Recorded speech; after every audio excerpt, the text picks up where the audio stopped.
Salut les amis de Rive 54 et puis les amis randonneuses et randonneurs, bien le bonjour. Il y a à peu près un mois, on avait commencé à faire un petit peu la ligne Maginot. On était venu jusqu'aux alentours du fort de Fermont, vous avez vu quelques images. Il y a un mois de ça à peu près. Maintenant, on est sur l'ouvrage A5 du Bois du Four, au niveau de Morfontaine. Alors derrière nous, vous avez donc Morfontaine, cité qui est là, hein, et vous avez Morfontaine village qui est devant vous. Là-bas, c'est le village de Villers-la-Montagne. Et donc, la particularité de ce fort, c'était un fort de liaison. C'est-à-dire, c'est un fort qui était, vous voyez bien, il y avait des coupelles et tout ça, mais c'était du petit matériel, disons, de protection. Il y a des mortiers, on l'a visité ce fort, hein, le A5. Alors, il est situé donc la voie principale qui va vers Thionville. Derrière nous, c'est la déchetterie. Donc vous ne pouvez pas vous tromper, vous allez en direction de Morfontaine. Et puis le premier petit chemin après la déchetterie, eh ben, c'est l'ouvrage A5 du Bois du Four. On va donc aujourd'hui faire une petite partie des forts qui sont situés dans la région et en se dirigeant vers la Moselle Nord. Donc on aura aussi des forts du côté de la Moselle Nord. Je voulais vous dire également qu'on a volontairement occulté le fort de Latirmont, que vous voyez tout le bois là-bas. Ça, c'est le fort de Latirmont, qu'on a déjà filmé, puisqu'on y était le 16 janvier 2017. Dans la neige, souviens-toi Romain, on était dans la neige. Donc ce fort de Latirmont, hein, se situe là-bas. Alors pareil, toutes les ouvertures de tir sont dirigées vers cette plaine de Morfontaine, Villers-la-Montagne. Et bizarrement, le front, enfin la ligne allemande est derrière nous, hein, le Luxembourg et l'Allemagne est derrière nous. Donc on va continuer notre progression en direction de Hérouville, où là aussi il y a un immense fort, et c'était un camp, hein. Il y avait encore des maisons, le camp de Hérouville. Voilà, donc on est maintenant arrivé au niveau des bois de Hérouville. Alors Hérouville, bien sûr, là aussi, il y avait un camp à Hérouville, hein, et on s'en souvient bien parce que, comme je vous disais l'autre jour, nous on a découvert tous ces endroits-là en faisant des randonnées. Et un souvenir avec M. Kalinichenko, tous les 1er mai, depuis de très longues années, quand on faisait encore partie, non pas des randonneurs du PIO de Longuevian, mais on faisait partie des Schtroumpfs de Villerue. On venait marcher le 1er mai avec M. Kalinichenko. Donc ces bois-là, on les connaît très bien, c'est Hérouville. Si vous allez tout droit devant vous, vous vous retrouvez à Filière. Alors il y a des kilomètres à faire. Au retour de ce fort, eh ben, il y avait donc, il n'y a pas encore trop longtemps, hein, on l'a vu classé en stand de tir. Bon, maintenant, je ne sais pas ce qu'ils peuvent tirer, mais à mon avis, cet abri-là, c'était où il y avait les cibles.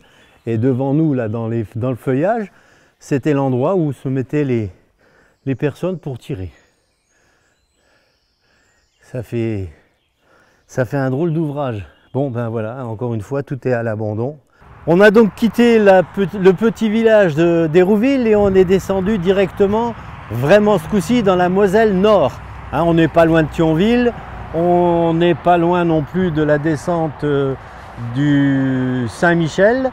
Derrière moi, cette colline que vous voyez dans mon dos, c'est là que se situe le fort de Guentrange. Alors le fort de Guentrange, on va l'occulter simplement parce que c'est un fort qui datait de la Première Guerre en 1870, qui a été construit par les Allemands, repris par les Français. Il a servi un peu sur la ligne Maginot, mais pas tellement. Donc on va l'occulter. On va se diriger maintenant vers le fort de Entrange. Alors ce que je peux vous raconter également, c'est que on n'est plus en déconfinement, hein. Quand vous entendez l'autoroute qui vient de Thionville et qui va vers le Luxembourg, on peut dire que là, ça commence à rouler sérieusement. Bon, on est dans une belle région et on va se diriger maintenant donc vers Entrange. On est donc arrivé à l'entrée du fort de Entrange. Et puis voilà, les vestiges de la guerre, hein. Regardez cet énorme acacia, il a souffert, il a fallu qu'il mette du ciment. Mais on va simplement peut-être dire que c'est un arbre très ancien et qu'ils l'ont simplement protégé pour pas qu'il pourrisse sur le tronc. Hein, c'est pas les vestiges de la guerre, ils n'ont pas été foutus une bombe dans l'arbre. C'est impressionnant quand même, hein, regarde, pour le sauver, le pauvre vieux. Mais il est énorme, hein, cet acacia-là. Et fais voir que les feuilles, c'est bien des feuilles d'acacia. Hein. Alors, avec un peu de difficulté, on est donc à l'entrée du fort de Entrange qui s'appelle le Zeiterholz. Alors, c'était un abri, hein, c'est quelques renseignements que j'ai pris quand même pour avoir quelques informations sur le fort. Cet énorme fort abritait plus de 1000 hommes. Imaginez-vous quand même, hein. On voit, bon, il est visitable, hein, on peut le visiter éventuellement. Bon, maintenant, après le confinement, tout n'est pas encore reparti vraiment complètement. Mais bon, c'est un bâtiment, il fallait le trouver, hein, celui-là. En plein bois au niveau de la petite commune d'Entrange. À peu près à 3 à 4 km de Zeiterhof, on est maintenant devant l'ouvrage de Immerhof. C'est un ouvrage qui est tout près de la commune de Étanges-Grande. Alors c'est pareil, un énorme ouvrage avec 4 blocs de combat, hein, qui sont situés donc sur le fort. Comme toujours, ben, maintenant c'est encore fermé, mais ce sont des ouvrages que l'on peut visiter.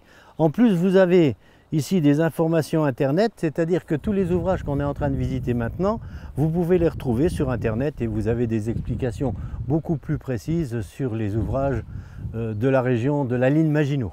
Nous sommes devant donc une pancarte qui nous indique qu'on est dans l'allée du caporal Rabu. Le caporal Rabu est mort tout au début de la Deuxième Guerre mondiale, le 14 juin 1940. Donc la guerre venait d'éclater.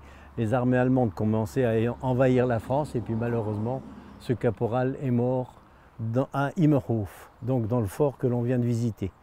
On va se diriger maintenant, Romain, vers Étanges-Grande, puis Cattenom ensuite. Alors cette ligne Maginot, construite en 1930 jusqu'en 1935, elle était tout autour de Cattenom, mais à l'époque, Cattenom n'existait pas. On vous montre quand même. Donc on sort de Immerhof à Étanges-Grande et on va maintenant vers Cattenom, le village de Cattenom. Et là encore, il y a encore un fort que l'on va aller découvrir maintenant.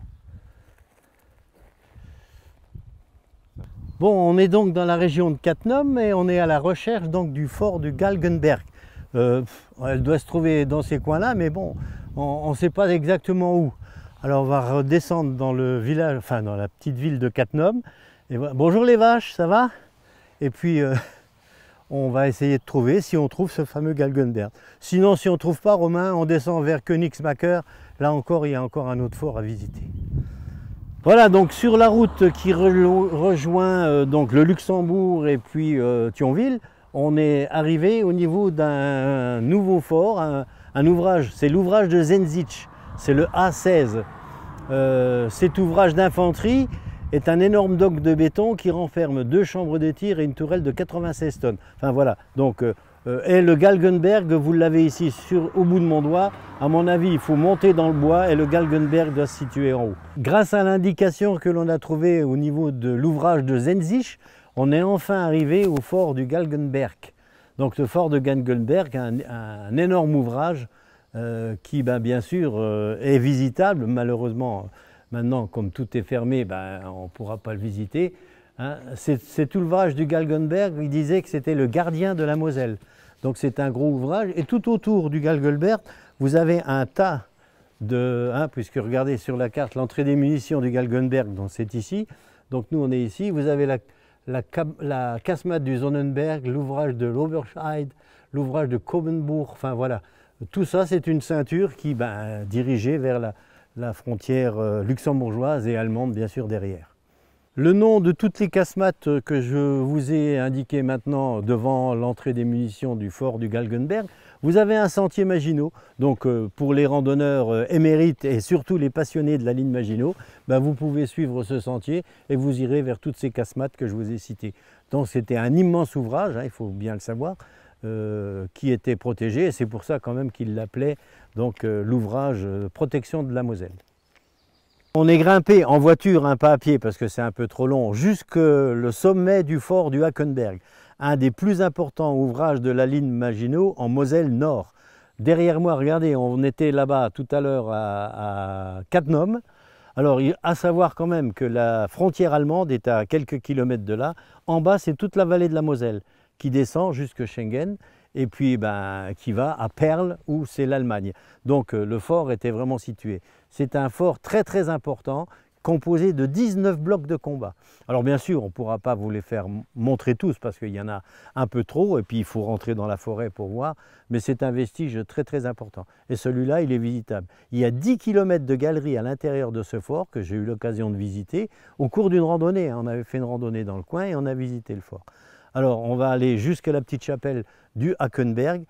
C'est assez long pour monter, mais en voiture c'est accessible, hein, il n'y a pas de problème. Alors on va aller voir la chapelle et puis on redescendra vers l'entrée principale du fort du Hackenberg. C'est à Vécrin, pardon. Vous avez ici quelques images donc, qui représentent le Hackenberg, donc le sommet du Hackenberg. Regardez celle-ci en 1863, c'est le Hackenberg en 1812. Regardez un peu. Alors là, la petite chapelle qui est toujours présente, puis toutes les maisons du petit village de Hackenberg qui ont malheureusement été détruites. La chapelle a été reconstruite après la séparation des paroisses et détruite par les combats de la Libération le 15 novembre 1944. Ouh, j'étais déjà né, tiens. Voilà, donc ça a été reconstruit. Voilà, c'est quelques photos. Ruines du Hackenberg après la Libération. La piété populaire a un acte de foi en l'avenir. Voilà.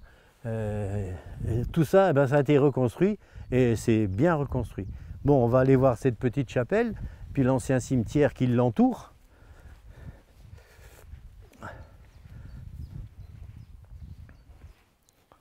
Bien sûr, en hommage à nos braves GIs américains qui sont venus libérer la France, on a vu du côté de Königsmacker, il y a un endroit qui précise à l'endroit où les Américains ont traversé la Moselle.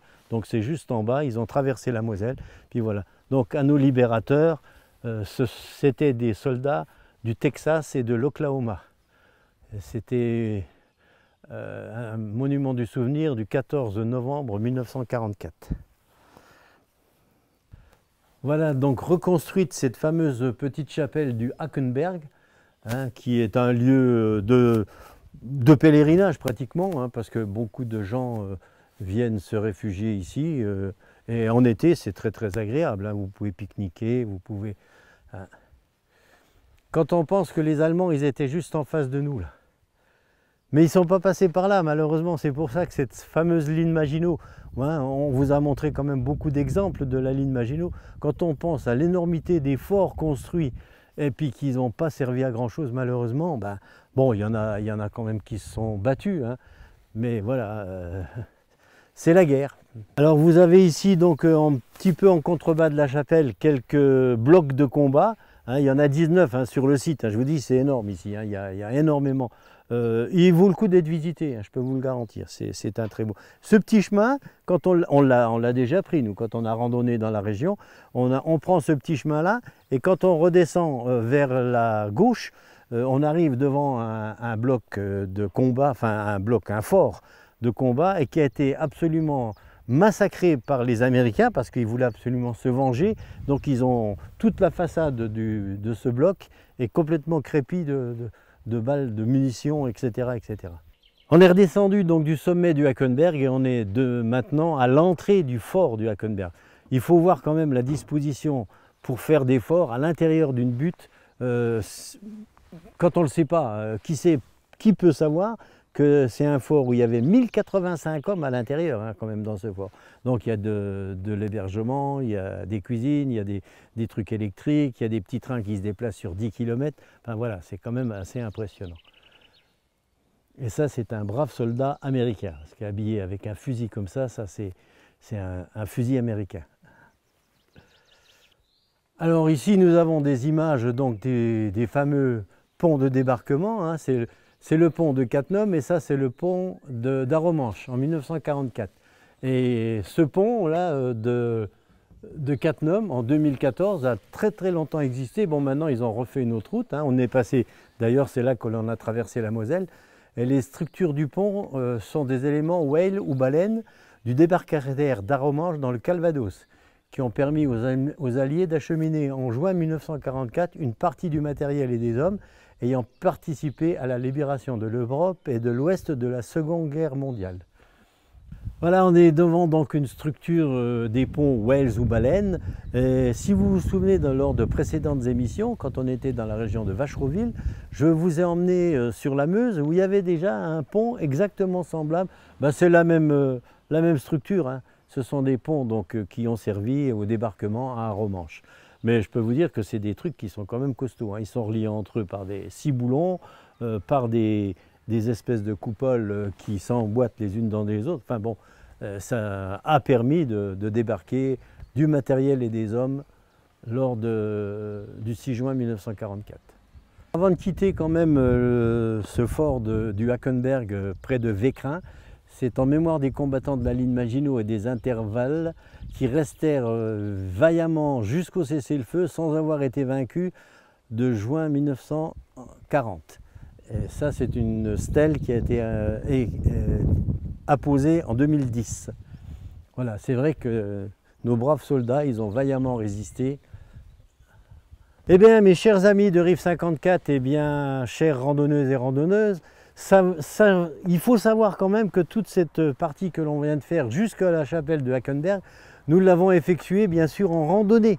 C'était Gérard David, un de nos compatriotes de l'époque, qui faisait partie du club de l'Anguillon, qui nous avait emmenés ici et on avait apprécié et on a même eu l'occasion, je vous l'ai dit tout à l'heure, de visiter l'intérieur du fort.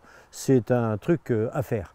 C'est pas trop loin finalement, on est à une quinzaine de kilomètres de Thionville et là donc on est en présence d'un char américain. On va encore une fois les remercier, nos braves Américains, parce que sans eux on parlerait peut-être allemand aujourd'hui, mais bon, pour l'instant on est toujours français et c'est très très bien. Randonneuses, randonneurs et puis amis de Rive 54, j'espère que cette petite émission sur la continuité de la ligne Maginot, dans l'espoir qu'un jour on puisse aller un peu plus loin du côté de Saint-Avold et découvrir la ligne Maginot aquatique, que là aussi beaucoup de gens ne connaissent pas. À bientôt les randonneurs, les randonneuses et les amis de Rive 54.